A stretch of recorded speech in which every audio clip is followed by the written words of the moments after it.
തൃശൂർ സ്വദേശിയിൽ നിന്ന് വെർച്വൽ അറസ്റ്റിലൂടെ 1 കോടി രൂപ തട്ടിയെടുത്ത കേസ് CBI ഏറ്റെടുത്തു. Thiruvananthapuram CBI unit FIR register ചെയ്തു. ഹൈക്കോടതിയാണ് കേസ് CBIക്ക് വിട്ടത്. സംസ്ഥാനത്ത് ആദ്യമായാണ് സൈബർ തട്ടിപ്പ് കേസ് CBI അന്വേഷിക്കുന്നത്.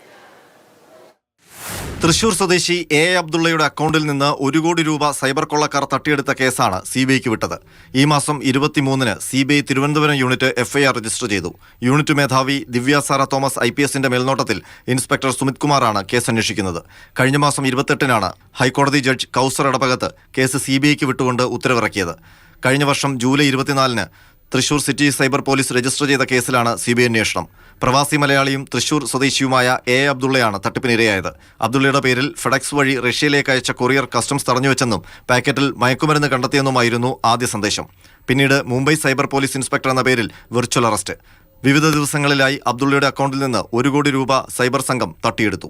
കബളിക്കപ്പെട്ടെന്ന് വ്യക്തമായപ്പോൾ തൃശൂർ സൈബർ പോലീസിനെ സമീപിച്ചു. കേസെടുത്ത് പോലീസ് അന്വേഷണവും ആരംഭിച്ചു. എന്നാൽ പോലീസിന് പ്രതികളിലേക്ക് എത്താൻ കഴിയാത്ത സാഹചര്യത്തിലാണ് പരാതിക്കാരൻ CBI അന്വേഷണം ആവശ്യപ്പെട്ട് ഹൈക്കോടതിയെ സമീപിച്ചത്. കേസ് ഏറ്റെടുക്കാൻ CBI ആദ്യം വിസമ്മതിച്ചു. കേരള പോലീസ് മികച്ച രീതിയിൽ അന്വേഷണം നടത്തുന്നുണ്ടെന്നായിരുന്നു CBIയുടെ വാദം. എന്നാൽ സംഭവത്തിൽ വലിയ തുകയാണ് നഷ്ടപ്പെട്ടതെന്നും കേസിലെ പ്രതികൾക്ക് വിവിധ സംസ്ഥാനങ്ങളിൽ കണ്ണികളുണ്ടെന്നും ഹൈക്കോടതി നിരീക്ഷിച്ചു. ഇതിന്റെ അടിസ്ഥാനത്തിലാണ് ഈ കേസ് CBI തന്നെ അന്വേഷിക്കണമെന്ന നിലപാട് ഹൈക്കോടതി സ്വീകരിച്ചത്. R. അനന്തകൃഷ്ണൻ, മാതൃഭൂമി ന്യൂസ്, തിരുവനന്തപുരം.